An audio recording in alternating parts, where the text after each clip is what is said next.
كان عليكم رقيبا يا أيها الذين آمنوا اتقوا الله وقولوا قولا سديدا يصلح لكم أعمالكم ويغفر لكم ذنوبكم ومن يطع الله ورسوله فقد فاز فوزا عظيما أما بعد فإن خير الحديث كتاب الله وخير الهدي هدي محمد صلى الله عليه وسلم وشر الأمور محدثاتها وكل محدثة بدعة وكل بدعة ضلالة وكل ضلالة في النار. وقال تعالى: أعوذ بالله من الشيطان الرجيم. هو الذي أرسل رسوله بالهدى ودين الحق ليظهره على الدين كله ولو كره المشركون. عن ثوبان رضي الله تعالى عنه قال: قال رسول الله صلى الله عليه وسلم: لا تزال طائفة من أمة ظاهرين على الحق لا يضرهم من خذلهم حتى يأتي أمر الله وهم كذلك. رواه مسلم. عن عبد الله بن مسعود رضي الله تعالى عنه قال: قال رسول الله صلى الله عليه وسلم: بدأ الإسلام غريبا وسيعود كما بدأ فطوبى للغرباء. قال: يا رسول الله وما للغرباء؟ قال: الذين يصلحون ما أفسد الناس. رواه الترمذي। যাবতীয় প্রশংসা আল্লাহ রাব্বুল আলামিনের জন্য, যার ঐকান্তিক মেহেরবানিতে আজকের এই জুমার খুতবা ও সালাত আদায়ের উদ্দেশ্যে যে আল্লাহ রাব্বুল আলামিন আমাদেরকে একত্রিত হওয়ার সুযোগ দান করেছেন, আমরা কৃতজ্ঞতা আদায় করছি। আলহামদুলিল্লাহ। দরুদ ও সালাম বিশ্ব মানবতার মুক্তির দূত, যার আনিত রিসালতের পূর্ণ বার্তাকে গোটা বিশ্বময় ছড়িয়ে দেওয়ার লক্ষ্যে আমাদের সার্বিক প্রয়াস, মুহাম্মদুর রাসূলুল্লাহ সাল্লাল্লাহু আলাইহি ওয়াসাল্লামের প্রতি যাবতীয় দরুদ ও সালাম। প্রিয় উপস্থিতি, আর জুমার খুতবার আলোচ্য বিষয় যুগে যুগে হকের বিজয় স্বরূপ। এ পৃথিবীতে হকের যে উত্থান অতীতে হয়েছে, বর্তমানেও হক সুপ্ত অবস্থায় বাধাগ্রস্ত এবং আগামী দিনেও যে হকের বিজয় সুনিশ্চিত, এ বিষয়ে পবিত্র কোরআন ও বিশ্বনবীর মুখমিশ্রিত বাণী থেকে এক নাতিদীর্ঘ বিবরণের চেষ্টা করব ইনশাআল্লাহুল আজিজ। রব্বিশ রহলি সাদরি ওয়া ইয়াসসির লি আমরি ওয়াহলুল উকদাতাম মিন লিসানি ইয়াফকাহু কওলি। প্রিয় উপস্থিতি, এই বিশ্বময় একজন নেতাকে সর্বশেষ এবং চূড়ান্ত বার্তাবাহক হিসেবে প্রেরণ করা হয়েছিল আজ থেকে 1450 বছর প্রায় পূর্বে, যে মানুষকে তাওহীদ, রিসালত ও আখিরাতের দাওয়াত নিয়ে দাঁড়ে দাঁড়ে, কখনো যুদ্ধে, কখনো ক্ষুধার্ত অবস্থায়, কখনো অত্যাচারিত অবস্থায় ইসলামকে উড্ডীন করার জন্য 23 বছর সংগ্রাম করে গেছেন। এই 23 বছরের তাওহীদ, রিসালাতের, আখিরাতের বুনিয়াদের ফলই পরবর্তীতে খলিফায়ে রাশেদা, 4 খলিফা গোটা বিশ্বময় কোরআনের এই রাজকে প্রায় 30 বছর ব্যাপী সরাসরি কোরআন সুন্নাহর আলোকে বাস্তবায়ন করে। তাদের সেই ধারাবাহিক নীতির প্রেক্ষাপটেই পুরো স্পেন মুসলমানরা প্রায় 800 বছর শাসন করে। এরই ফলশ্রুতিতে ভারত উপমহাদেশ মুসলমানরা শাসন করে প্রায় 700 বছর। করেছে তুরস্ক, আজও চলছে আরব ভূখণ্ডে। বিশ্বের প্রতিটি জায়গায় ইসলাম তার সুউচ্চ মর্যাদা নিয়ে প্রতিষ্ঠিত হয়েছিল দূর অতীতে। মুসলমানদের বেঈমানি, ইমানে নেফাকি, বেজাতীয় দর্শনের সঙ্গে আপোষকামিতা, নানামুখী কারণে আজকে বিপর্যয়ে গোটা বিশ্বের মুসলমানরা আজকে নির্যাতিত। সংখ্যা যে আমাদের কম তা কিন্তু নয়, আমাদের শক্তি যে কম তাও কিন্তু নয়, কিন্তু আমাদের যে ইমানি মনোবল ছিল, যে চেতনা ছিল, এই চেতনা থেকে আজকে মুসলমান ফিরে গেছে মৌলিক দুইটা কারণ। আজকে মুসলমান সবচেয়ে বেশি ভয় করে মৃত্যুকে, আর মুসলমান আজকে দুনিয়া প্রতি আসক্ত হয়ে গেছে। এই দুইটা কারণেই তারা জিহাদের মাঠ ছেড়ে দিয়েছে। আজকে মুসলমান তার রক্তের মধ্যে যে সততার বীজ বপন করে গিয়েছিল মুহাম্মদ সাল্লাল্লাহু আলাইহি ওয়াসাল্লাম, তার মধ্যে যে অন্যায়কে ঘৃণা করার মেজাজ জন্ম নিয়েছিল, সেই মেজাজটা আজকে প্রায় মৃত।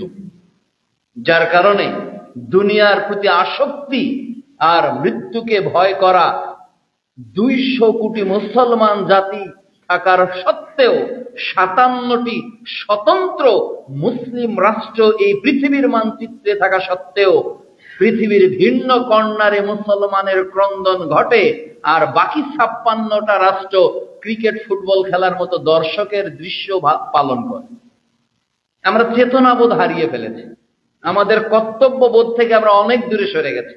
যার কারণে আল্লাহ তাআলা গজব, আযাব আজকে মুসলমানদের চতুর্দিকে ঘিরে বসেছে। মুসলমানদের ভারত উপমহাদেশ 700 বছরের মতো শাসন করেছে, কিন্তু আজকে ভারতের দিকে তাকালে আপনি কি দেখতে পান? যে মুসলমান হলো উদ্বস্তু, তাদের থাকার অধিকার নেই ভারতে। তারা ভারতকে মুসলমান মুক্ত করবে, মুসলমানদের মসজিদগুলোকে ওয়াকফ আইনের মোড়কীকরণ করে মুসলমানের মসজিদগুলোকে এমন ভাবে ভাঙছে যে মনে হচ্ছে এগুলো অবৈধ স্থাপনা। মুসলমানদের বাড়িঘরকে এমন ভাবে বুলডোজার দিয়ে মাটির সঙ্গে মিশিয়ে দেওয়া হচ্ছে যে ভারতের মাটিতে মুসলমান থাকাটাই যেন সবচেয়ে বড় পাপ। অথচ ভারতে কিন্তু 20 কোটি প্লাস মুসলমানের সংখ্যা। এই বিশাল এক শক্তি নিয়ে ভারতের মুসলমানরা আজকে নির্যাতিত। নারীদেরকে তুলে নিয়ে যাওয়া হচ্ছে, ধর্ষণ করা হচ্ছে। ওরা আমাদের বোন, ওরা আমাদের মা, ওরা কারো স্ত্রী, ওরা কারো সন্তান। গুলি চালানো হচ্ছে নির্বিচারে। এ হলো মুসলমানদের 700 বছর ভারত উপমহাদেশ শাসন করার ফলাফল অদ্যাবধি চলমান। যান আপনি চীনে, যেখানে প্রায় লক্ষ লক্ষ রোহিঙ্গা মুসলমানদেরকে জেলখানা করে বন্দী করে রাখা হয়েছে। তাদের উপর চলতেছে দিন রাত সমান হারে নির্যাতন। মহিলাদের, মুসলিম মহিলাদের বন্ধ্যত্ব গ্রহণের জন্য বাধ্য অথবা ইনজেকশন পুশ করা হচ্ছে যাতে মুসলমানের সংখ্যা বেড়ে যাবে।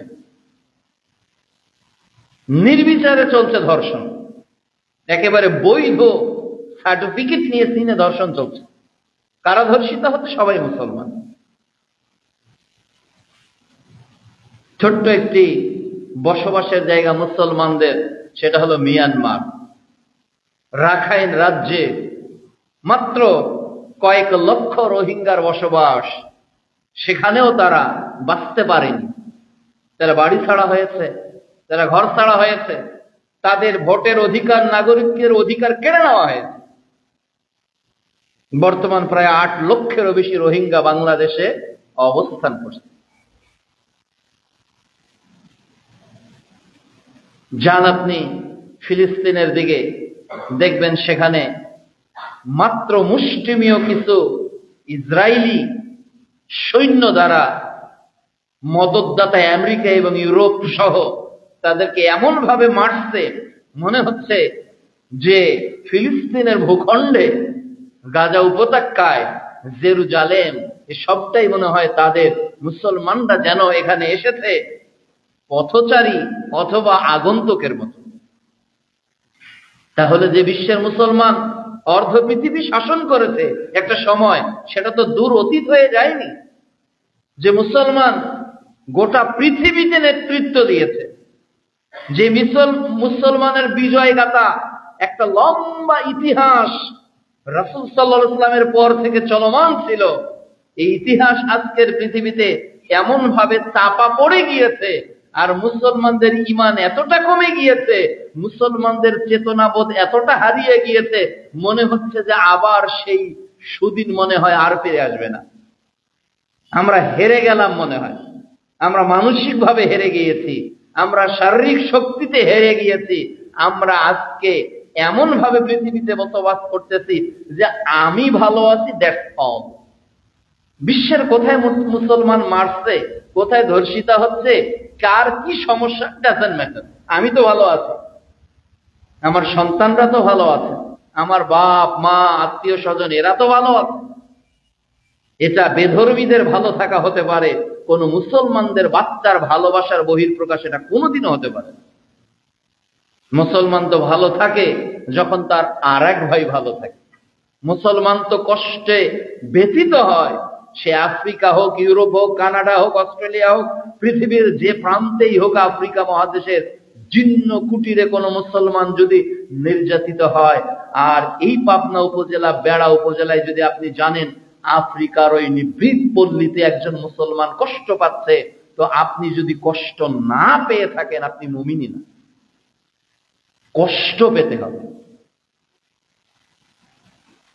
রাসূলুল্লাহ সাল্লাল্লাহু আলাইহি ওয়াসাল্লাম বলছেন যে মুসলমানদের চরিত্র তো এমন হবে, তারা যখন রান্না করবে তখন পানি বৃদ্ধি করে দিবে যাতে প্রতিবেশীকে কিছুটা তরকারি পরিবেশন করা যায়।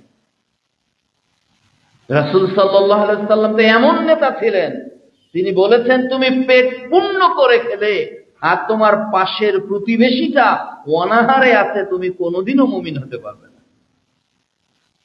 আমাদের নবী তো স্পষ্ট ভাবে বলে গিয়েছেন, যার হাত ও জবান থেকে অন্য মুমিন নিরাপদ নয়, সে কখনো মুমিন হতে পারে না।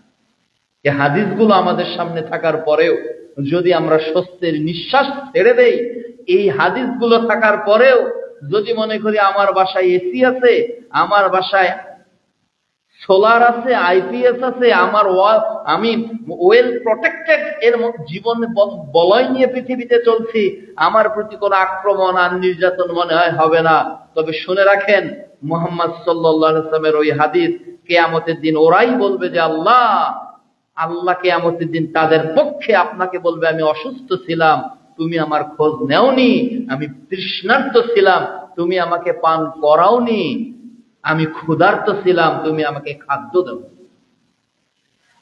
এই উপস্থিতি, এই জন্য মুমিন হিসেবে আমাদের ঈমানকে পরিপুক্ত করতে হবে, আমাদের অবস্থানকে শক্ত করতে হবে।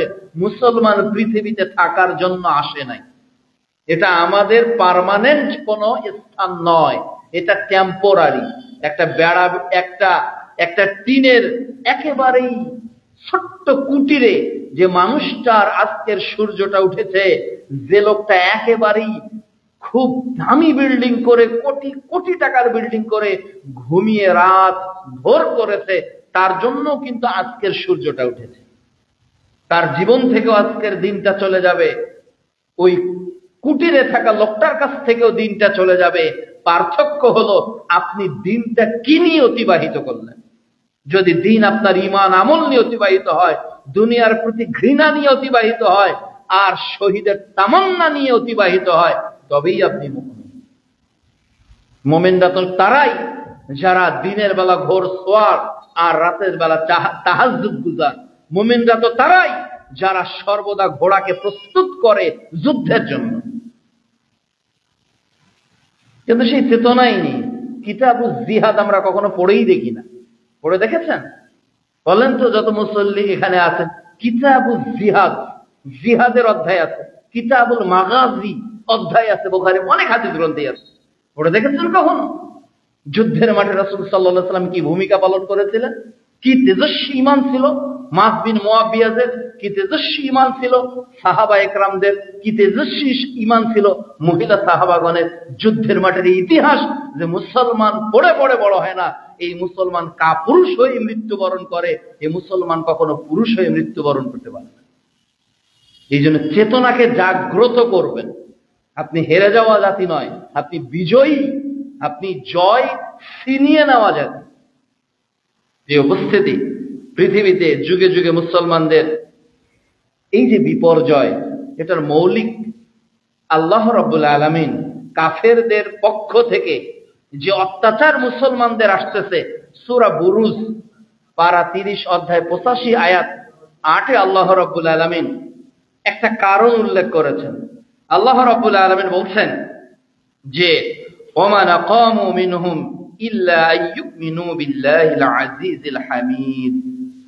তাদের প্রতি যে নির্যাতন, তাদের প্রতি যে অত্যাচার, সে ফিলিস্তিন হোক, সে ইন্ডিয়া হোক, সে বিশ্বের আর কোন দেশ হোক, এই যে মানুষরা মার খাচ্ছে, তার কারণটা আল্লাহ তাআলা সূরা বুরুজের 8 নম্বর আয়াতে উল্লেখ করেছেন। কারণ একটাই, ওরা মহান আল্লাহ তাআলার প্রতি ঈমান এনেছে, না অন্য কোনো কারণ।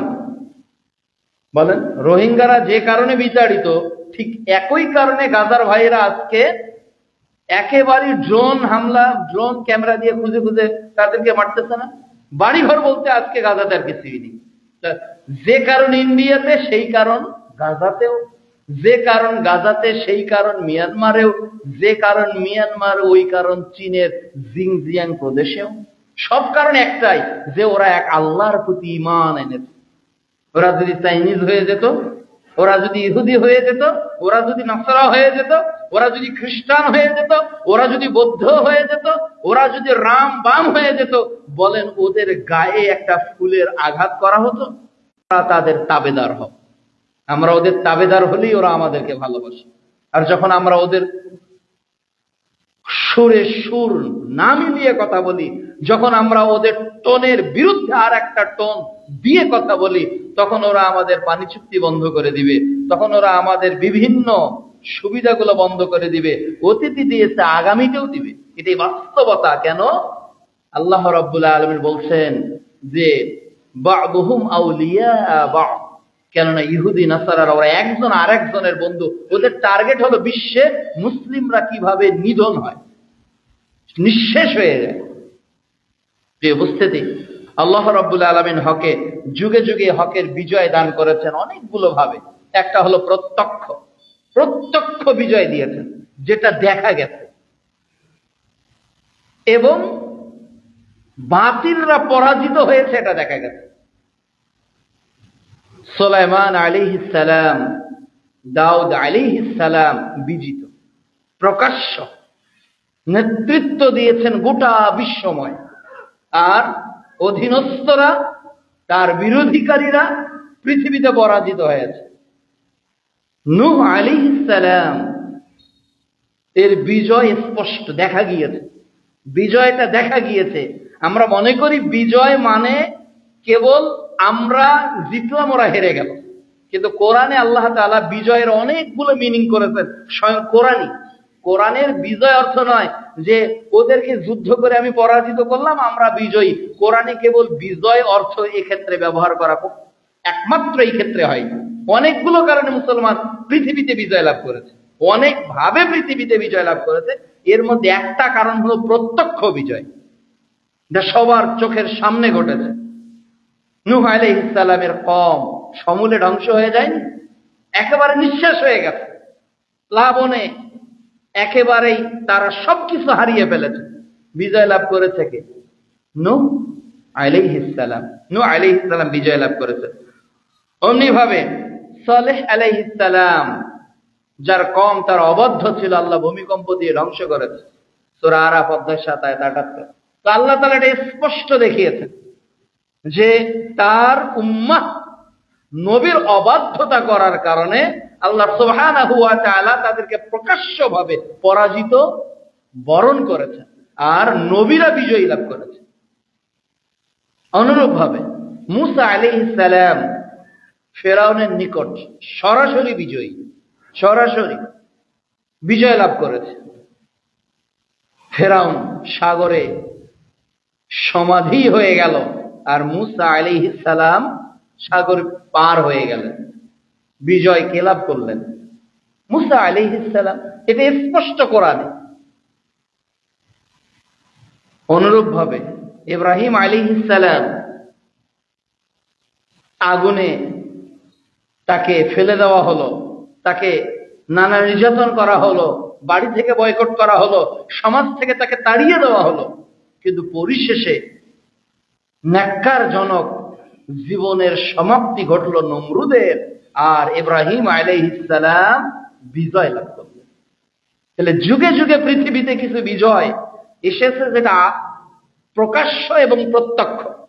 অনেক বিজয় এসেছে, কিন্তু কিছু কিছু বিজয় এসেছে আদর্শিক বিজয়। এই বিজয়টা আমরা অনেকেই ভুলে যাই। স্বয়ং অনেক নবী পৃথিবীতে নিহত হয়েছেন, তাদের স্বজাতি ইহুদিরা অনেক নবীকে হত্যা করে ফেলেছে। তার মানে কি নবীরা এখানে পরাজিত? নবীরা এখানে বিজয় লাভ করেনি। নবীরা এখানে আদর্শিকভাবে বিজয় লাভ করেছে। তারা মৃত্যুবরণ করেছে, কিন্তু আদর্শ থেকে পিছু পা হয়নি। এটাকে আদর্শিক বিজয় না? আপনি আমাকে মেরে ফেলেন, কিন্তু আমি এই আকীদা ছেড়ে ভিন্ন আকীদা পোষণ করব না, এটা কি বিজয় না? এইটা কিন্তু বড় ধরনের বিজয়। আমি মরে গেলাম, এরপরও তার নিকট আপোষ করলাম না। পৃথিবী জেনে ফেললো ওই ছোট্ট বালক, যে বালক নিজে মরল কিন্তু হাজার মানুষকে ইমানদার করে বলল যে হ্যাঁ, আমার দিকে তুমি তীর নিক্ষেপ করবে, যদি বিসমিল্লাহ বলে এই রবের গোলামের নামে তুমি তীর ছুটতে পারো। তাহলে বালক মৃত্যুবরণ করেছে, কিন্তু ওই বালক স্বৈরাচারী জাদুকরের নিকট আপোষ করে নাই। তাহলে এটা হলো আদর্শিক বিজয়, আদর্শের বিজয়। এটা এই বিজয় পৃথিবীতে হয়। মানুষ মৃত্যুবরণের মধ্য দিয়েও বিজয় অর্জিত হয়। মানুষ মরে যাওয়ার পর সে বেশি সমাদৃত হয়, বেশি হয় না?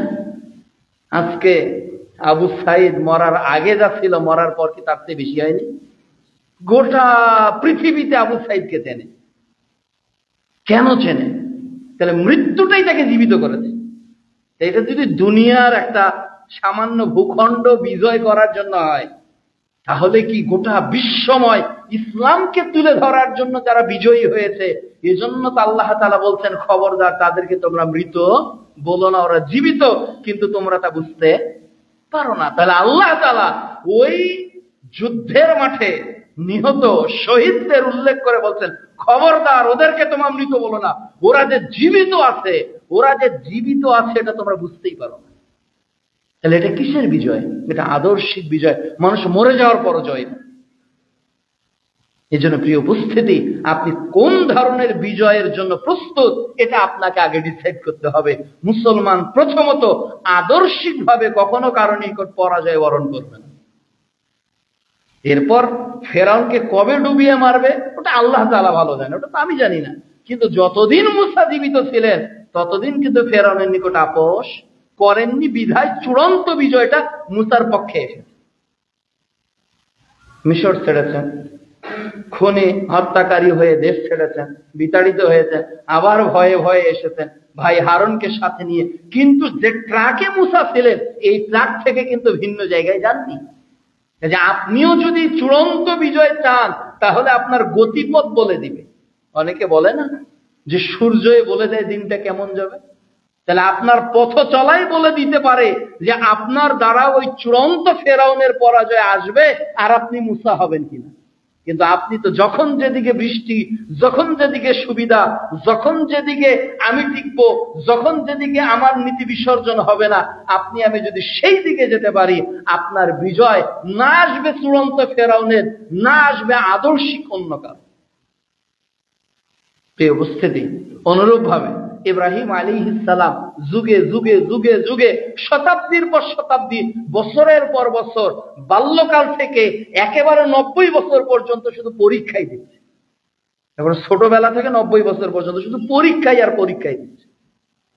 ট্রাক থেকে কিন্তু তিনি মিস্টেক হয়ে যাননি, ভুল পথে যাননি, যার কারণে আল্লাহ তাকে প্রত্যক্ষ বিজয় দিয়েছে। প্রত্যক্ষ বিজয়ের পূর্বেই আপনাকে নিজের জায়গা থেকে আদর্শিক বিজয় অর্জনে সচেষ্ট থাকতে হবে। এটা হলো আল্লাহ তাআলার কোরআনের নির্দেশ। অনুরূপ ভাবে আমাদের নবী মুহাম্মদুর রাসূলুল্লাহ সাল্লাল্লাহু আলাইহি ওয়াসাল্লাম তার জীবনে যে বিজয়গুলো এসেছে, সর্বপ্রথম এসেছে আদর্শিক বিজয়। যতগুলো বিজয় মক্কায়, সব কোনোটাই কিন্তু প্রত্যক্ষ বিজয় নয়। আল্লাহ রাসূল কি প্রত্যক্ষ বিজয়ী ছিলেন মক্কায়? কোথায় ছিলেন? উহুদে ছিলেন, বদরে ছিলেন। তিনি মার খেয়েছেন, খন্দকে তিনি পরীক্ষা খনন করছেন যখন তার পেটে 3টা পাথর বাঁধা। তিনি তায়েফে গেলেন যখন গোটা শরীর থেকে ফিনকি দিয়ে রক্ত বের হচ্ছে। যখন তিনি লোকদেরকে ডাকলেন পাহাড়ে, তখন তিনি হলেন মিথ্যাবাদী ধর্ম থেকে। তো বিজয়টা কোথায় হল? সাহাবীদের বিজয় কোথায়? সুমাইয়া মৃত্যুবরণ করেছে, বিজয় দেখতে পেরেছে কি? ইয়াসির রাদিয়াল্লাহু তাআলা আনহু মৃত্যুবরণ করেছে, বিজয় দেখতে পেরেছে কি? ইয়াসির রাদিয়াল্লাহু তাআলা আনহু কি কখনো ভেবেছিলেন? সুমাইয়া রাদিয়াল্লাহু তাআলা আনহা কি কখনো ভেবেছিলেন? বেলাল রাদিয়াল্লাহু তাআলা আনহু কি কখনো ভেবেছিলেন যে মক্কার বুকে আবার ইসলামের পতাকা উঠবে, মুসলমানরা এভাবে বিজয় লাভ করবে? এটা কিন্তু বেলাল কখনো স্বপ্নেও দেখেনি। আবু বকর রাদিয়াল্লাহু তাআলা আনহু ঘর ছাড়া মানুষ, বাড়ি ছাড়া মানুষ, টিকতে পারলেন না। আল্লাহ রাসূল মক্কায় মদিনাতে হিজরত করলেন। তাহলে বিপদ কতটা, বিপদ কতটা যে নিজের জন্মভূমিতে কেউ জায়গা দিচ্ছে না। তার আগে 3 বছর এক ঘরে করে রেখে দিলেন, এক ঘরে করে রেখে দিলেন, কেউ খেতে দিচ্ছে না, কখনো পাতা কখনো ছাল, হঠাৎ কেউ এসে দিচ্ছে খাবার কিছু। এটাকে 3 বছর তার অতিবাহিত হয়ে গেল। আহলে সুফফার সেই লোকদের ইতিহাস কি আপনাদের জানা নেই? যারা খেয়ে না খেয়ে কষ্ট করে তাদের যত বিজয় এসেছে সব কিন্তু আদর্শিক বিজয় পেয়েছে। এই মুসলমানদের আদর্শিক বিজয়ের উপরই টিকে আছে চূড়ান্ত বিজয়। যারা আদর্শিক ভাবে পথচ্যুত, এই পথচ্যুত জাতি দিয়ে কখনো চূড়ান্ত বিজয় আল্লাহ বাংলা কেন বিশ্বের জমিনে দিবেন না। যারা আদর্শিক ভাবে পথচ্যুত হয় এদেরকে আল্লাহ কখনো খেলাফতের আসনে বসাবেন না। খেলাফত তো দূরের কথা, এদের দ্বারাই আল্লাহ পরিবারকেও নেতৃত্ব ইসলামিক ভাবে দিতে দিবেন না। কেন পৃথিবীতে জীবন চলে যাবে, আমার হাত কাটা হবে, পা কাটা হবে। এটাই তো বলতেছিল খুবাইব রাদিয়াল্লাহু তাআলা আনহু, আমাকে কোন দিকে ফেলে তোমরা নিহত করো, আমার কয়টা অঙ্গ তোমরা কাটো, এটা আমার কোনো পরোয়া নেই, এটা আমার কোনো ভয় নেই। আল্লাহ চাইলে প্রত্যেকটা অঙ্গে আল্লাহ বরকত দিতে পারে। তাহলে এটা কিসের বিজয়? এটা আদর্শিক বিজয়। তুমি কোন দিকে আমাকে ফেলবে, আমার মুখকে কোন দিকে করবে, আমাকে কোন দিক করে হত্যা করবে, আমি এর পরোয়া করছি না। কেন পরোয়া করছি না? কেননা জান্নাত আমার পক্ষে। তিরমিজির হাদিস খোলেন, রাসূল সাল্লাল্লাহু আলাইহি ওয়াসাল্লাম বলছেন, আরে যে মুমিন হবে তার বিষয়টাই তো আশ্চর্য। পৃথিবীতে আশ্চর্যের বিষয় হলো মুমিন। কেন? ওকে যদি আল্লাহ তাআলা কিছু নিয়ামত দেয়, ওকে যদি রাজত্ব দেয়, ওকে যদি কল্যাণ দেয়, ওকে যদি মঙ্গল দেয়, ওর সঙ্গে সঙ্গে বলে এটা আমার জন্য না, আলহামদুলিল্লাহ, এর প্রশংসা আল্লাহ, ও আল্লাহর প্রশংসা করলো। আবার এই মুমিন যদি বিপদে পড়ে, অত্যাচারিত হয়, মার খায়, যে কোনো নির্যাতনের শিকার হয়, তখন ওই মুমিন বলে আল্লাহ আমি তোমার জন্য তোমার পথে ধৈর্য ধারণ করলাম। তো ওর ওটাতেও কল্যাণ, ও যে ধৈর্য ধরল, আল্লাহ রাসূল বলতেছে ওর এটাতেও কল্যাণ। এই কল্যাণ হলো আদর্শিক কল্যাণ, এই বিজয় হলো আদর্শিক বিজয়। আজকে বাংলাদেশ সহ বিশ্বের মুসলমানরা এই জায়গায় আমরা পরাজয় বরণ করেছি, যার কারণে যুগের যে গতি ছিল মুসলমানদের যে স্ট্যাটিস্টিক ছিল, একটা পরিসংখ্যানগত বিজয় ছিল, এই বিজয়টা থেকে মুসলমান আজকে দূরে সরে যাচ্ছে। দুনিয়ার প্রতি আসক্তি, মৃত্যুকে ভয় করা, এবং আমরা চূড়ান্ত বিজয় চাচ্ছি কিন্তু নিজের চরিত্রকে বদলাতে চাচ্ছি না। আমরা চাচ্ছি যে আল্লাহ, গজব তো নাজিল হচ্ছে আপনার ইসরায়েলে, তাই না? এই যে আগুন, আমরা বলছি আল্লাহ জ্বালিয়ে দাও, কিন্তু আমি পরিবর্তন হব না, আমি এই পথেই থাকবো। তুমি ইসরায়েলকে ধ্বংস করো আর মুসলমানকে মারতেছে। কিছুদিন পর যদি ইসরায়েল একেবারে উৎখাত হয়ে যায়, একেবারে জেরুজালেম বিজয় লাভ করে, জেরুজালেমে যদি আল্লাহর পতাকা উঠে যায়, বাইতুল আকসাতে যদি মুসলমানদের পূর্ণ স্বাধীনতা আবার নব আবিষ্কৃত হয়, মুসলমানদের নেতৃত্বে যদি আবার বিজয় লাভ করে, কিন্তু আপনি যদি আদর্শিকভাবে পদস্খলন করেন, তাহলে ওই জেরুজালেম, ওই বাইতুল আকসা আল্লাহ আবার ছিনিয়ে নেবেন, আর কোনো কাফের নেই।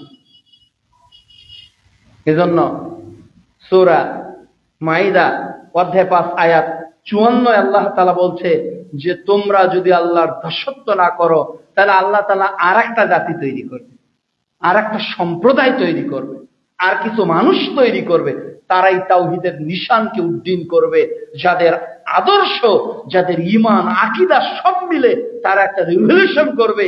এই রেনেসা গোটা পৃথিবীকে কম্পিত করবে। এই উপস্থিতি, তবে আল্লাহ রাব্বুল আলামিন আমাদেরকে বিজয়ের কিছু সুসংবাদ কোরআনে দিয়েছেন, যে আমরা না পারবো কিন্তু আল্লাহ তাআলা কাউকে না কাউকে পাঠাবেন।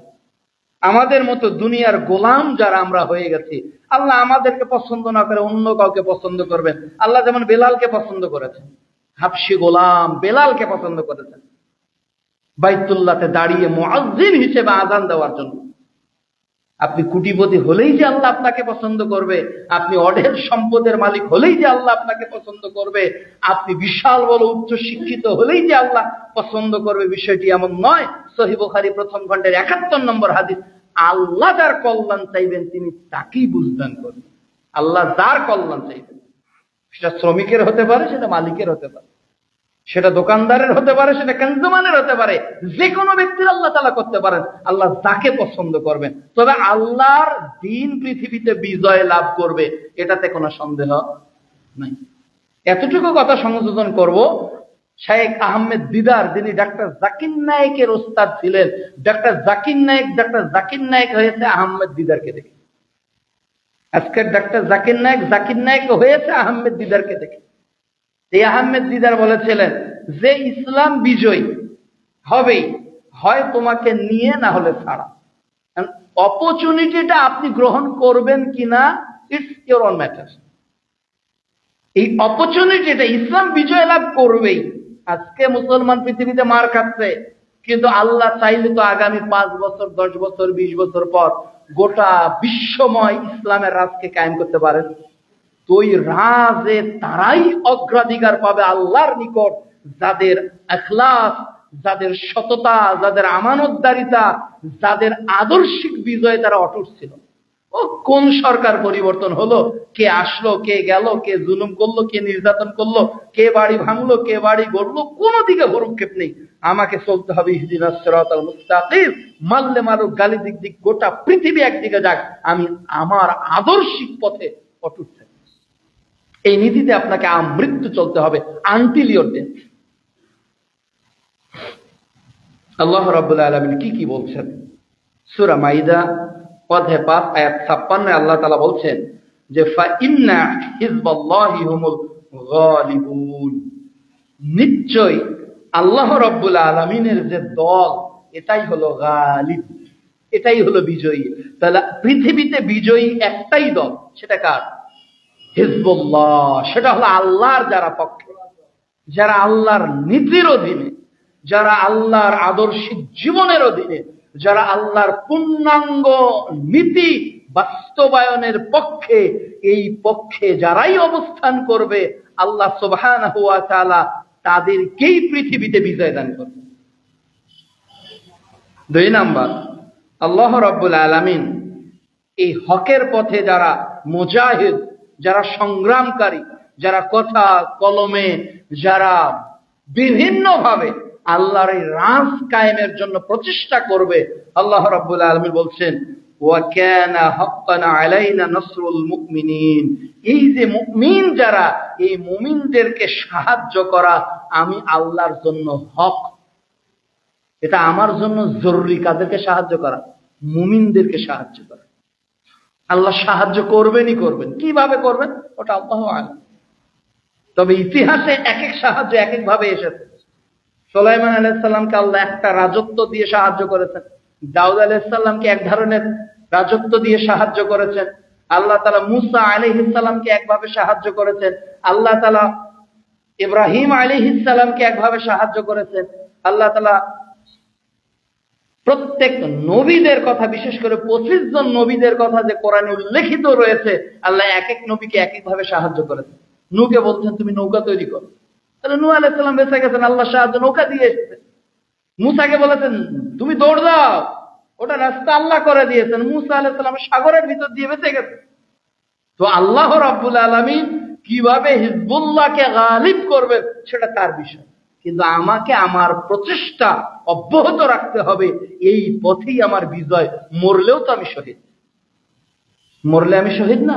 তাহলে আমার সমস্যা, আমার লস প্রজেক্টটা কোথায়? আমি লস তখনই ভুগবো যখন আমি দোদল্যমান অবস্থায় থাকবো, যখন আমি মনে করবো এদিকে যাব কিনা ওই দিকে যাব কিনা, এরা যদি 5 বছর পর ক্ষমতায় যায়, ওরা যদি আবার এইখানে যায়, নানা হিসাব কিতাব দ্বারা ক্যালকুলেশন করে দুনিয়ার পথ চলে। এদের পথে দেখবেন শুধু ডিপ্রেশন, টেনশন, অশান্তি, অসুখ নিয়েই এরা চলবে। এরা কখনো মানসিক ভাবে শক্তিশালী থাকতে পারবে না। আল্লাহ তাআলা ওদের কারণে ওদেরকে বিপদগ্রস্ত। 3 নাম্বার বিষয়, আল্লাহ রাব্বুল আলামিন বলছেন যদি কেউ আল্লাহর দ্বীনকে সাহায্য করে তাহলে আল্লাহ তাআলা সরাসরি ওই বান্দাকেও সাহায্য করে। সূরা মুহাম্মদ অধ্যায় 47 আয়াত 7 আল্লাহ বলছেন ইয়া আইয়ুহাল্লাযীনা আমানু ইন তানসুরুল্লাহ ইয়ানসুরুকুম ওয়া ইউসাব্বিত আকদামাকুম। হে ঈমানদারেরা, যদি তোমরা আমাকে সাহায্য করো, যদি তোমরা আমি আল্লাহকে সাহায্য করো, আমি রব বলতেছি তোমাদেরকে সাহায্য করো। ওই সাব্বিত আকদামাকুম, এবং তোমাদের পা গুলোকে দৃঢ় রাখবো, পা যুগল নড়ে যাবে না, পড়ে যাবে না। তাহলে এর চেয়ে বড় সুসংবাদ মুমিনদের জন্য আর কি? আপনি যদি আল্লাহর পথে টিকে থাকতে পারেন, আপনি যদি হিজবুল্লাহকে প্রকৃত অর্থে ধরতে পারেন, কোরআন সুন্নাহ যেটা আল্লাহ নাযিল করেছে, ইত্তাবিউ মা উনজিলা ইলাইকুম মির রাব্বিকুম, সূরা আরাফ অধ্যায় 7 আয়াত 3 আল্লাহ যেটা বলছেন, সূরা দাহারে যেটা আল্লাহ বলছেন অধ্যায় 76 আয়াত 3, সূরা কাহাফে আল্লাহ যেটা বলছেন অধ্যায় 18 আয়াত 29, এই হক নীতিতে যদি আপনি আমৃত্যু টিকে থাকতে পারেন, আল্লাহ তাআলা বলছেন ওয়া ইয়ানসুরুকুম, আমি আল্লাহ তোমাদেরকে সাহায্য করব। ওয়া ইউসাব্বিত আকদামাকুম, তোমাদের পা যুগলকে দৃঢ় রাখবে, তুমি কখনো টলকে যাবে না। দেখবেন বাংলাদেশে সহ বিশ্বে কিছু কিছু আলেম রয়েছে, সালাফি বড় বড় বিদ্বান রয়েছে, যারা কে নামলো কে উঠলো কখনো চিন্তাই করে না।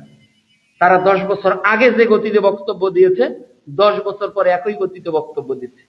আবার কিছু মাজার পূজারী, পেট পূজারী আছে, দেখবেন আগে যারা ছিল ওরা তাদের সুনাম করেছে, এখন যারা আছে এরা এদের সুনাম করছে। তাহলে এরা হলো গোল আলু, টমেটো, এরা সব তরকারিতে মিশবে। এদের দ্বারাই কখনো পৃথিবীতে দিন কায়েম সম্ভব নয়। এরপর 4 নাম্বার, আল্লাহ রাব্বুল আলামিন বলছেন যখন সত্যের বার্তাটা পৃথিবীতে উচ্চারিত হয়, যখন সত্যের আগমন প্রকৃত অর্থেই ঘটে, তখন মিথ্যা ধ্বংস হয়ে যায়, মিথ্যা তখন চূর্ণ বিচূর্ণ হয়ে যায়।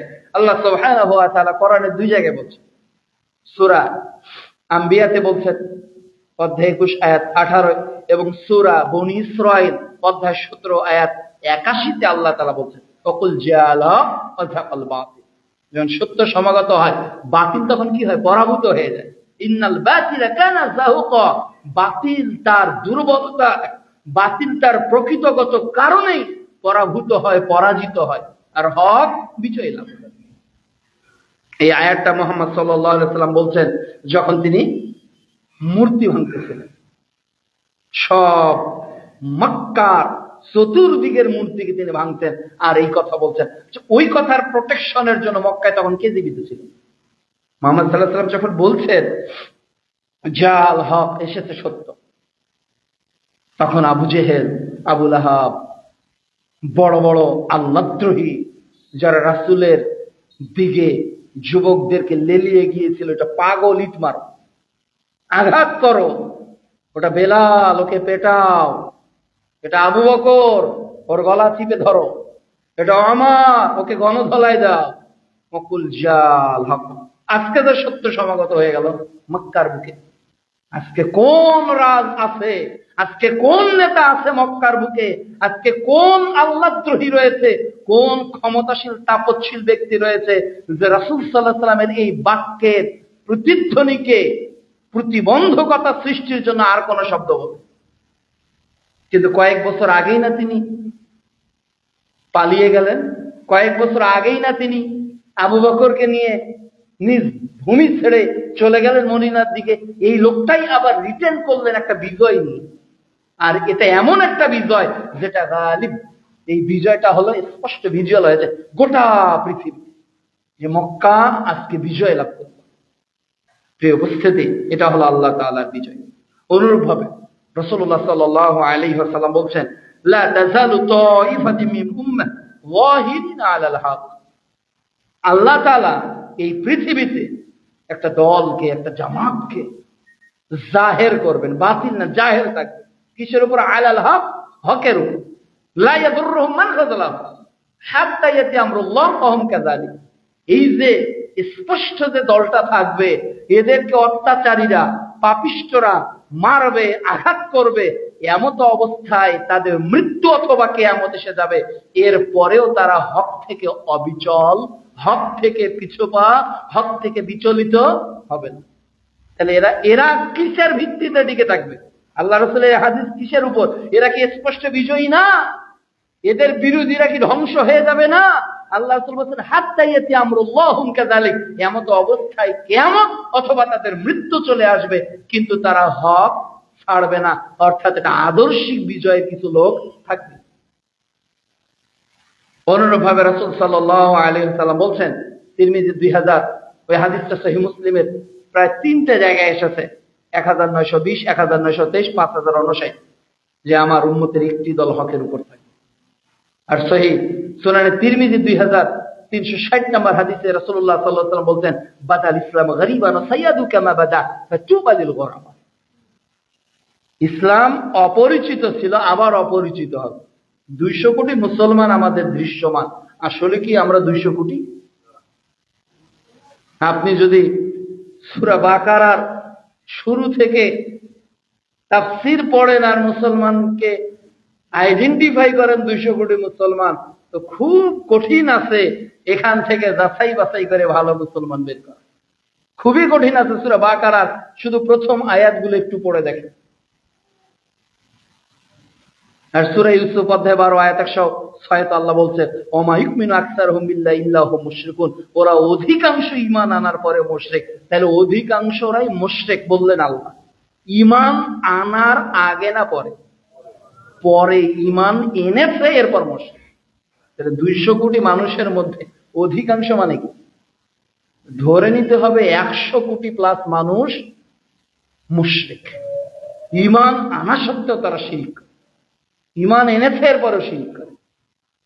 এক ভাই বলল, হাতে তাবিজ লটকানো, বাচ্চা যাতে অ্যাবর্শন হয়ে না যায় কোমরে তাবিজ লটকিয়েছে, হুজুর দিয়েছে, বড় পীর দিয়েছে।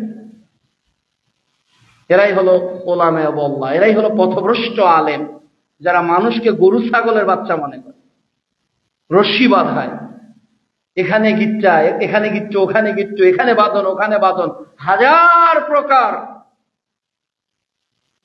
একেবারে তাবিজ কবজ দিয়ে পরিপূর্ণ করে ফেলেছে।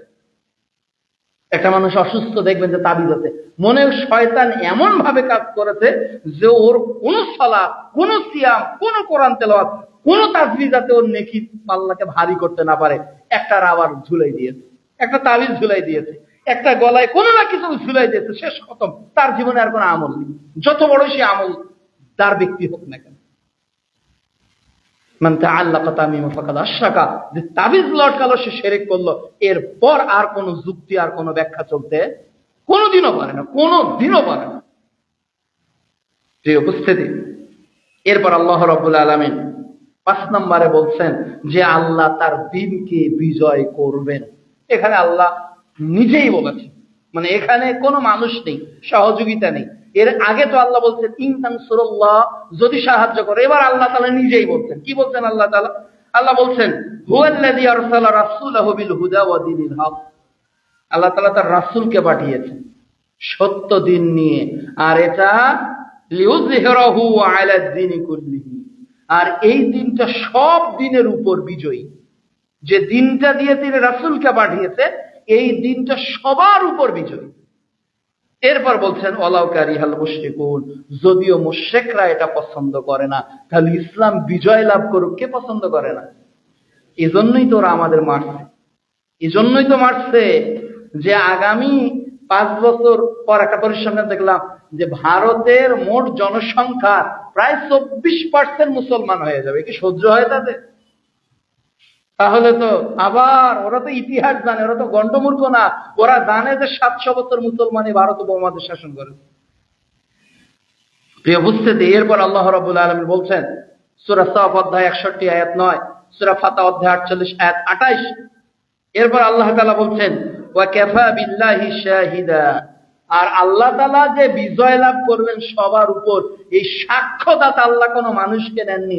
আল্লাহ বলছেন সাক্ষী হিসাবে আমি আল্লাহ নিজেই যথেষ্ট। এর চেয়ে বড় সিউরিটি আর আপনার কি চান দিনের ক্ষেত্রে? আল্লাহ তাআলা তার দিনকে এই পৃথিবীতে, এই বাংলাদেশে, এই পাকিস্তানে, এই ভারতে বিজয় লাভ করাবেন। আর ইমানি চেতনা যখন বেড়ে যায় না, তখন মুশরিকরা দুর্বল হয়ে যায়। যুদ্ধের মাঠে কখনো মুসলমানদের সংখ্যা বেশি ছিল না। ওরা যখন 3000 মুসলমানরা তখন 313 জন, ওরা যখন 30,000 মুসলমানরা তখন 3000, ওরা যখন 2 লাখ মুসলমানরা তখন 3000। এরপরে বিজয় তো আল্লাহ মুসলমানদেরকে দিয়েছে, তাই না? ভারতের টহলকৃত বিমান যখন পাকিস্তানের যুদ্ধ বিমানকে দেখেছে, তখন একেবারে ইউটার্ন নিয়ে পালিয়ে যায়নি। আর একজনের চাকরিচ্যুত হয়ে গেছে গতকালকে। তুমি এত ভীত, মানে ওদেরকে দেখেই মানে খতম তারা। তাহলে ইমানি চেতনা যখন আপনার বেড়ে যাবে না, তখন বাতিলরা পরাজিত হবেই হবে। পৃথিবীতে বাতিল এমনিতেই তাদের ভিত দুর্বল, বাতিলের ভিত সর্বদাই দুর্বল। আর যারা তাকওয়াশীল পরহেজগার ইমানদার, তাদের গতি, তাদের নীতি, তাদের শব্দ চয়ন, তাদের বলিষ্ঠ কণ্ঠস্বর সবটাই ভিন্ন। কেন? তারা আল্লাহ ছাড়া কাউকে পরোয়া করে না, এবং তারা নিজের মধ্যে কোনো দুর্বলতাও রাখে না। এই জন্য তাদের কথার মধ্যে কোনো মানে জড়তা নেই, তাদের কথার মধ্যে কোনো দুর্বলতা নেই। যাদের মধ্যে দুর্বলতা আছে, ইনিয়ে বিনিয়ে পিনিয়ে কথা বলে, দেখবেন যে এদের হয় অর্থনৈতিক লাইফে সমস্যা আছে, না হলে পারিবারিক লাইফে সমস্যা আছে। কোনো না কোনো সমস্যা থাকার কারণে তার কথার মধ্যে দুর্বলতা ফুটে উঠেছে। এই উপস্থিতি। এরপর আল্লাহ তাআলা আরো বলছেন সূরা সাফ অধ্যায় 61 আয়াত 8 যে কাফেররা ফুৎকার দিয়ে আল্লাহর নূরকে নিভিয়ে দিতে চায়, আর আল্লাহ তাআলা তার আলোকে, এই নূরকে গোটা বিশ্বময় আলোকিত করবেন, যদিও কাফেররা তা পছন্দ করে না। অনুরূপ ভাবে আল্লাহ তাআলা আরো বলছেন 6 নম্বর যে আল্লাহ তাআলা মুমিনদেরকে আরো কিভাবে সাহস দিয়েছেন দেখেন, যে ভয় পেও না তোমরা। সূরা আল ইমরান অধ্যায় 3 আয়াত 139 আল্লাহ বলছেন ওয়ালা তাহিনু ওয়ালা তাহজানু ওয়া আনতুমুল আ'লাউনা ইন কুনতুম মুমিনিন। তোমরা কেন আজকে হীনবল হয়ে গেছো? তোমরা কেন আজকে হতাশ? মনে হচ্ছে যে বিজয় আসবে না বাংলাদেশে, মনে হচ্ছে আসবে না পাকিস্তানে, মনে হচ্ছে আসবে না ফিলিস্তিনে, মনে হচ্ছে আসবে না মিয়ানমারে, মনে হচ্ছে আসবে না চীনে, মনে হচ্ছে আসবে না সিরিয়াতে, মনে হচ্ছে আসবে না আফ্রিকাতে, মনে হচ্ছে আসবে না ইউরোপে। এটা আমরা মনে করতেছি। আর আল্লাহ তাআলা বলছেন ওয়ালা তাহিনু, এটা নিয়ে তোমরা দুঃখিত হইও না, ওয়ালা তাহজানু, এটা নিয়ে তোমরা চিন্তাও করিও না, ওয়া আনতুমুল আ'লাউনা, তোমরাই বিজয়ী হবে, তোমরাই জয়ী হবে, নিশ্চিত বিজয় তোমাদের পদচুম্বন করবে ইন কুনতুম মুমিনিন, যদি তোমরা ঈমানদার হতে পারো। তাহলে আল্লাহ আবার ব্যক্তির দিকে নিয়ে আসলেন। আল্লাহ বিজয়টাকে কার দিকে নিয়ে আসলেন? যদি তোমরা ঈমানদার হতে পারো। তার মানে আমাদের আদর্শিক নীতি যদি ঠিক থাকে, আমাদের কথা, আমাদের আচরণ যদি ঠিক থাকে, তাহলে কোনো দিনও পরাজয় আমরা বরণ করব, কোনোদিনও করব না। মরবো বিজয়ের সাথে মরবো। আসিয়া মৃত্যুবরণ করেছে, আল্লাহর কাছে কি চেয়েছিল? সূরা তাহরিম অধ্যায় 66 আয়াত 11-12 খুলে দেখেন। আসিয়া বলেছিল, আল্লাহ ফেরাউনের কবল থেকে বাঁচাও আর আমাকে জান্নাতে একটা ঘর দান করো। তো মুমিন তো মরার আগেও জান্নাত চায়। সুবহানাল্লাহ, এটাই তো আমাদের চেতনা। যুদ্ধের মাঠে খেজুর ফেলে দেয়নি সাহাবী? খেজুর ফেলে দিয়েছে কিসের আশায়? ওই যে মুহাম্মদ সাল্লাল্লাহু আলাইহি ওয়াসাল্লাম বলছিলেন যে আল জান্নাত আরদুহাস সামাওয়াতি ওয়াল আরদ, ওটা এমন একটা জান্নাত যেটা আসমান আর জমিন পরিব্যাপ্তি। তো মুহাম্মদ সাল্লাল্লাহু আলাইহি ওয়াসাল্লামের এই বাক্যগুলো শুনে সাহাবী বলতেছে, তাহলে খেজুর খেতে মনে হচ্ছে দুনিয়ার টাইমটা আমার ওয়েস্ট হয়ে যাচ্ছে, অপচয় আমি মনে করতেছি, রাখলাম দুনিয়ার খেজুর, আমি জান্নাতে চলে গেলাম। সুবহানাল্লাহ। এই যে মানুষের ইনকুম টু মুমিনিন, যখন আমরা ইমানি স্পিরিটে বলবৎ হয়ে যাব, তখন স্ত্রীকে আর ভালো লাগবে না। স্ত্রী বলো, রাখো তুমি, ইসলাম বিজয় লাভ করতেছে আর আমি বাসর ঘরে শুয়ে থাকবো, it's quite impossible for me, এটা অসম্ভব আমার জন্য। স্ত্রীকে রেখে ফরজ গোসল না করে যুদ্ধের মাঠে গেছে, যাইনি সাহাবীরা? তাহলে ইনকুম টু মুমিনিন, আল্লাহ বলতেছে ওয়া আনতুমুল আ'লাউনা, তোমরাই বিজয়ী, তোমরাই বিজয়ী, কিন্তু শর্ত হলো ঈমান, খাঁটি ঈমানদার। আল্লাহ তাআলা আরো আমাদেরকে অভয় দিয়ে বলছেন সূরা নসর পারা 30 অধ্যায় 110 আয়াত 1 ও 2 এ, ইযা জাআ নাসরুল্লাহি ওয়াল ফাত, যখন আল্লাহর সাহায্য বিজয় চলে আসবে, ওয়ারাইতান নাস ইয়াদখুলুনা ফি দীনিল্লাহি আফওয়াজা, তুমি দেখবে যে মানুষ দলে দলে ইসলামের মধ্যে প্রবেশ করছে। একজন দুইজনের কথা বলেনি, দলে দলে ইসলামের মধ্যে প্রবেশ করতেছে। আজকে তো ইস্যু তুলে মুসলমান মারা হচ্ছে, ওরা জানতেছে এক ডাক্তার জাকির নায়েক ভারতে কি করে গেল। এক বিশ্বময় ডাক্তার জাকির নায়েক কত কাফের ইহুদিদেরকে কালিমা পড়িয়ে মুসলমান বানিয়েছে, তাদের পরিসংখ্যান নেই। তারা দেখতেছে না মিডিয়ার জগতে, এই জন্য তারা এক এক জায়গায় এক এক ভাবে ধান নিচ্ছে যে তোমরা আমাদেরকে মারো, দেখো তোমাদের বিরুদ্ধে আমরা কি আইন করতে পারি। প্রিয় উপস্থিতি, চলে আসি বাংলার এই ভূখণ্ডতার দিকে, যেহেতু সময় অতীব কম। আজকের গোটা পৃথিবীতে মানুষ যখন পারতেছে না, মানুষ যখন বিবেকহীন হয়ে গেছে, তখন আল্লাহ রাব্বুল আলামিন অনেক কিছু নিদর্শন দেখাচ্ছেন। হে মুসলিম, জেগে ওঠো, জেগে ওঠো, অন্তত বলা শেখো, ফেসবুকে একটা পোস্ট দেওয়া শেখো, অন্তত মানুষের সামনে এগুলো আলোচনা করা শেখো, অন্তত একটা প্রতিযোগিতার ব্যবস্থা করে যে আমরা ফিলিস্তিন সম্পর্কে 500 প্রশ্ন করে এই গোটা বেড়া উপজেলা একটা প্রতিযোগিতা নিই। তাহলে কি হলো? ওদের বিরোধিতা করা হলো। ফিলিস্তিন সম্পর্কে আমরা কিছু জানতাম না, অনেক কিছু জানলাম। ফিলিস্তিনের ইতিহাস কোরআনের ইতিহাস নয়, বাইতুল আকসার ইতিহাস কোরআনের ইতিহাস নয়, মসজিদে আকসার ইতিহাস হাজার হাজার নবীর ইতিহাস নয়। তো কেন আপনি আমি জানি না? এজন্য সালাফগণ বলছেন যে বিরোধিতা করতে হবে। 1 নাম্বার, এই জ্ঞানটাকে মানুষের মধ্যে আগে ছড়িয়ে দেন, ছড়িয়ে দেন, ছড়িয়ে দেন। আমরা তো জানি না ফিলিস্তিন সম্পর্কে। কি জানি আপনি? আমি কি জানি আপনি? আমি ফিলিস্তিন সম্পর্কে শুধু ওখানে মানুষ মরছে, এইটা হচ্ছে, ওইটা হচ্ছে, কিন্তু আর এর ব্যাকগ্রাউন্ড, এর একটা হিস্ট্রিক্যাল, লং হিস্ট্রিক্যাল একটা যে তথ্য আছে, ইনফরমেশন আছে, এইগুলো কি আমাদের বাচ্চারা জানে?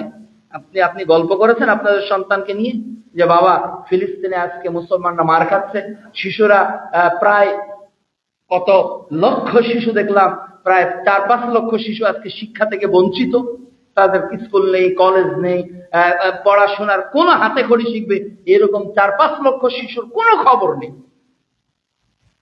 তাহলে আমরা এই গল্পগুলো বাচ্চাদের সামনে করি না। আমরা গল্প করব কিসের? কার্ল মার্কসের। আমরা গল্প করব কিসের? ওই যে কিভাবে বিজ্ঞানী হওয়া যায়, কিভাবে দার্শনিক হওয়া যায়। কিন্তু আমাদের বাচ্চাদের হৃদয়ের মধ্যে ফিলিস্তিনের স্বপ্ন যে বাবা দেখাতে পারে না, অথচ পাকিস্তানের তথ্য যে প্রায় কয়েক হাজার, প্রায় 1,5-2 হাজার তাদের স্কুল রয়েছে পাকিস্তান ভারতের বর্ডার জুড়ে, ওরা বাচ্চাদেরকে শেখাচ্ছে যে 3 তলা থেকে কিভাবে লাফ দিতে হবে, কিভাবে প্রাইমারি ট্রিটমেন্ট গুলো করতে হবে, কিভাবে একটা মানুষকে ট্রলিতে করে হসপিটালে নিয়ে যেতে হবে। এই প্রাইমারি বাচ্চাদেরকে তারা প্রশিক্ষণ দিচ্ছে, আপনি অনলাইনে পাবেন, সংবাদেও দেখলাম। তাহলে ওরা যদি বাচ্চাদেরকে প্রিপারেট করতে পারে, তো আপনি আপনার বাচ্চাকে কেন এই স্বপ্নটা দেখাচ্ছেন না? কেন তার মধ্যে এই জাগরণটা তৈরি করতেছেন না? তাহলে বাপ হিসেবে আপনি কতটুকু নৈতিক অধিকার বাচ্চার পালন করতেছেন? আমি তো মনে করি এই আমানতদারিতা থেকে আপনি একজন খেয়ানতকারী পিতা, খেয়ানতকারী স্বামী। আপনার স্ত্রী জানে না ফিলিস্তিন সম্পর্কে, আপনার গোটা গোষ্ঠী জানে না। আপনারা কখনো চা চক্রে ফিলিস্তিনের আলোচনা করেন না, আমি ভালো করে জানি। আপনারা চা চক্রে কখনো মিয়ানমারের ইতিহাস নিয়ে আলোচনা করেননি। আপনারা কখনো জিনজিয়াং প্রদেশে মুসলমানদের ইতিহাস নিয়ে চায়ের চুমুক আপনি দেন না। আপনি চুমুক দেন বিভিন্ন নায়ক নায়িকা, গায়ক গায়িকা আর খোশ গল্প আর কোটিপতি হওয়ার স্বপ্ন নিয়ে। ওই যে বললাম যে মুসলমান আজকে জিহাদ থেকে বিমুখ আর মৃত্যুকে বেশি ভয় করে, যার কারণে আমরা বিড়ালের জাতিতে পরিণত হয়েছি। এই জন্য আসুন আমরা নিজেদেরকে শোধরাই, আমরা নিজেদেরকে সচেতন করি। আজকে বাংলাদেশে নতুন ভাবে বামেরা আবার জেগে উঠতেছে, আবার জেগে উঠতেছে। কয়েকজন ভুঁই ফোটা এই নারীদের জন্য নারী সংস্কার আইনের তাদের প্রস্তাবনা হয়েছে, যা কুফরি প্রস্তাবনা, আমরা বলবো কুফরি প্রস্তাবনা। এই প্রস্তাবনার সঙ্গে বাংলাদেশের 18 কোটি মুসলমান কখনো একাত্মতা ঘোষণা করতে কোনোদিনও পারে না, মৃত্যুর আগ পর্যন্ত পারে।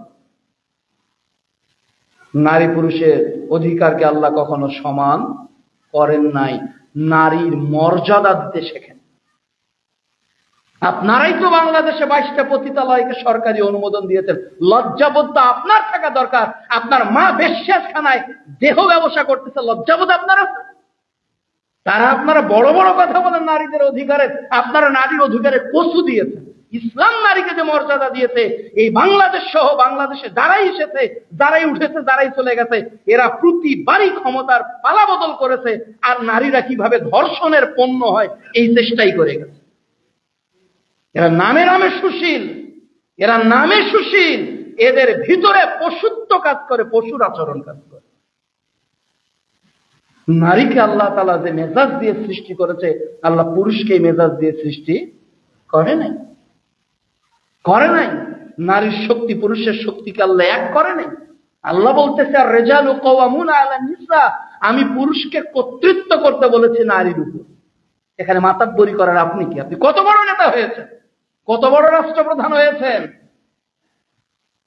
এই সব হিসাব দুনিয়ার জমিনে না দিতে হলেও আল্লাহর আদালতে দিতে হবে না? ওই দিন ক্ষমতাশীল আপনার একটা আয়াত মনে রাখেন, যত বড়ই নেতারা এই বিল পাশ করেন, হালাকান্নি সুলতানিয়া, ওই দিন আপনারা নেতারা বলবেন হালাকান্নি সুলতানিয়া, আল্লাহ আমার ক্ষমতা কোথায়? যে ক্ষমতার বলে রানীর অধিকারকে পাশ করে তাদেরকে সম অধিকার দিয়েছিলাম, জমিতে দিয়েছিলাম, তাদের কর্মসংস্থানে দিয়েছিলাম, অমুক জায়গায় তমুক জায়গায় দিয়েছিলাম। নারীরা নাকি বিবাহের পর ধর্ষণের শিকার। নাউযুবিল্লাহ। এগুলো গাল গল্প, এগুলো মিথ্যাচার থেকে দূরে থাকেন। আল্লাহ লানতকে ভয় করেন, আল্লাহর গজবকে ভয় করেন।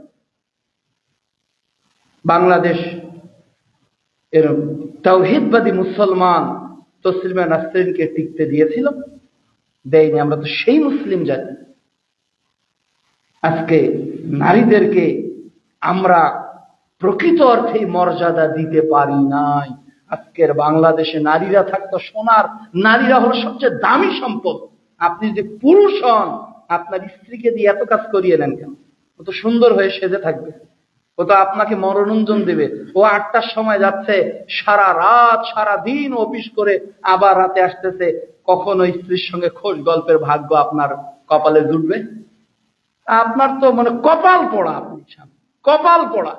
স্ত্রীর হাতে কয়দিন ভাত খেয়েছেন বলেন দেখি? এক প্লেটে কয়দিন ভাত খেতে? কপাল পোড়া স্বামী আপনি। টাকাটাই জীবন। টাকা তো মেথরের ঘরেও আছে, টাকা তো ডোমের ঘরেও আছে, টাকা তো সুইপারের ঘরেও আছে। টাকাটার নাম জীবন নয়। স্ত্রীকে অন্য পুরুষের অধীনস্থ করে যারা টাকা উপার্জনের স্বপ্ন দেখে, এরা বাংলাদেশে কাপুরুষ, কাপুরুষ, কাপুরুষ। এরা পুরুষ হতে পারে না। আমি একবার ভ্যান চালাবো, একবার অটো চালাবো, একবার রাস্তায় আমি কুনিগিরি করব, একবার বাসে আমি চকলেট বিক্রি করব, এরপর স্ত্রীকে আর কাউকে দেখতে দিব না। আমি পুরুষ, আমার সম্মান আছে, আমার গাইরিয়াত আছে, আমার গাইরিয়াত আছে। আমার স্ত্রী অন্য কারোর সঙ্গে টিপ টিপ করে কথা বলবে, ওই কোটি টাকার চাকরির আমার দরকার নেই। আমি আলু ভর্তা ভাত খেয়ে থাকবো, কিন্তু স্ত্রীকে পর পুরুষের কর্মসংস্থানে পাঠাবো না। কেন? আমি পুরুষ, আমি পাঠাবো না। সাহাবীদের চলেনি, রাসূলের চলেনি, লক্ষ লক্ষ কোটি কোটি বিলিয়ন বিলিয়ন মানুষ পৃথিবীতে অতীত হলো, তাদের চলেনি, আমাদের চলে না কেন?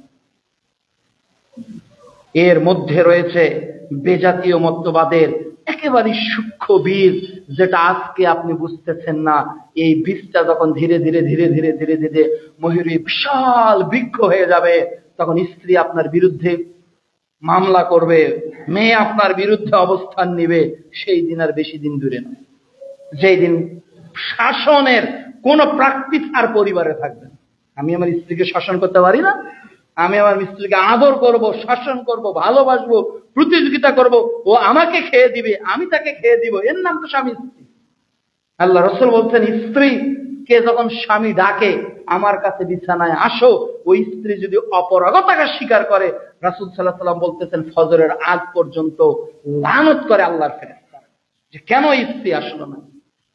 পিঠা পিঠা পিঠা দিয়েছে চুলাতে, পিঠা মেজিক চুলাতে ফ্রাই প্যানে দিয়েছে পিঠা, এখন স্বামী রেখেছে অমুক পিঠাতে হাতা ঢুকিয়ে উল্টে দিবে, তো এই হাতা ঢুকে দিতে আর পারবে না, ওই অবস্থায় ফেলে আসতে হবে। স্বামী কেন ডাকলো শুনতে হবে। ওই পিঠা যদি ছাই হয়ে যায়, খাওয়ার অনুপযোগী হয়ে যায়, এর পরেও স্বামীর কথা শুনতে হবে, বলেছেন মুহাম্মদ রাসূলুল্লাহ সাল্লাল্লাহু আলাইহি ওয়াসাল্লাম। আর তারা বলতেছে আমরা নাকি এইগুলো স্ত্রীদেরকে বেঁধে রাখার জন্য তৈরি করেছি। নাউযুবিল্লাহ। ওমান লাম ইয়াহকুম বিমা আনজালাল্লাহ ফাউলাইকা হুমুল কাফিরুন ফাউলাইকা হুমুজ জালিমুন ফাউলাইকা হুমুল ফাসিকুন। যারা আল্লাহর ফায়সালার বাইরের কথা বলে তারা হলো কাফের, তারা হলো ফাসিক, তারা হলো জালিম। আল্লাহ তাআলা যেন আমাদেরকে সতর্ক থাকার তৌফিক দান করেন। আল্লাহ তাআলা যেন গোটা বিশ্বময় ইসলামকে বিজয়ী করেন। আল্লাহ তাআলা যেন আমাদেরকে প্রকৃত অর্থেই কোরআন সুন্নাহর ধারক বাহক হিসেবে আমৃত্যু টিকে থাকার তৌফিক দান করেন।